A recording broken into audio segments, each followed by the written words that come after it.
In this video, I'm going to teach you how to do a release for your hip flexors, particularly up in the psoas region.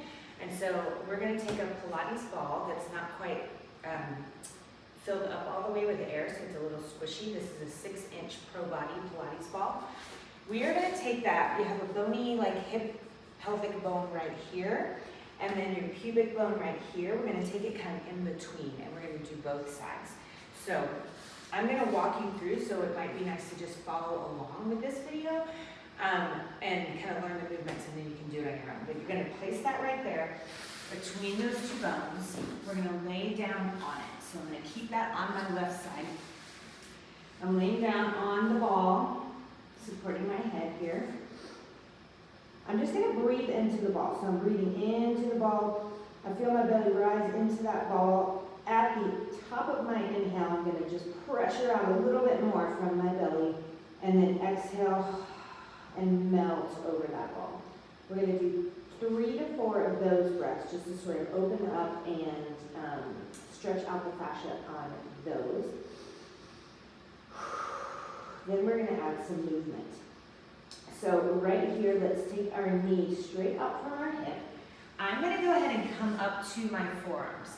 Now, you can separate these two movements, the forearm, like core, front of the body stretch, and the leg movement. So you can separate those two if it's too intense. I'm going to do them together, so just to make this video not crazy long. So I'm going to come up to my forearm, so I'm stretching kind of like a cobra pose. And then my knee is straight out from my hip joint here, and I'm going to bend my leg. Now, if my hip flexors are really tight, or particularly my quads, when I get to a certain point, I might feel myself lift off the ball. That means your hip is flexing and your butt is lifting.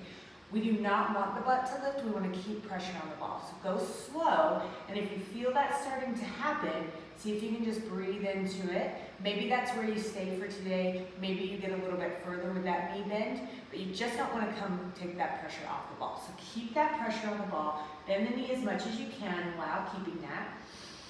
That's opening that hip flexor area even more. So I have it coming from the top and from the bottom.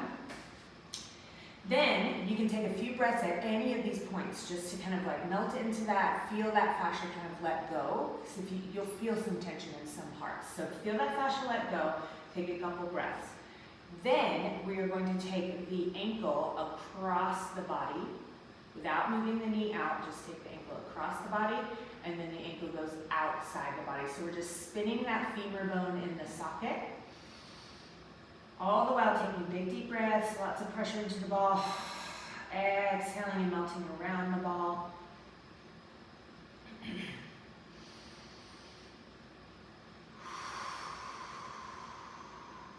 So at any of those points, if you are feeling tension or discomfort, you can take some pressure off if you need to, but breathe into it, see if you can work through that discomfort until you feel some relief around that, and then start to add the other movements. So we have the top of the body extending up, we have the knee bending, and then we have the hip rotation.